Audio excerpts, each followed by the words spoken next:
Hello everyone, my name is Anna Valente, I'm Professor of Industrial Robotics.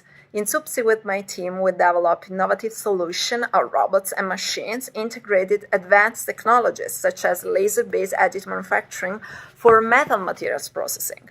Growing competences on additive manufacturing will enable the development of new materials, advanced products with enhanced functionalities, but at the same time it will positively also impact on the brown chain of existing parts that could be efficiently repaired and refurbished. Additive manufacturing technologies will perfuse key industrial value chains at national and European scales, from the aerospace to power generation and electronics.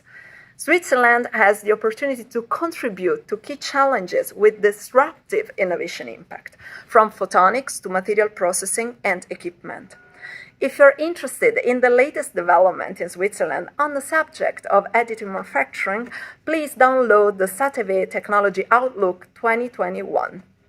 I wish you great reading. Bye!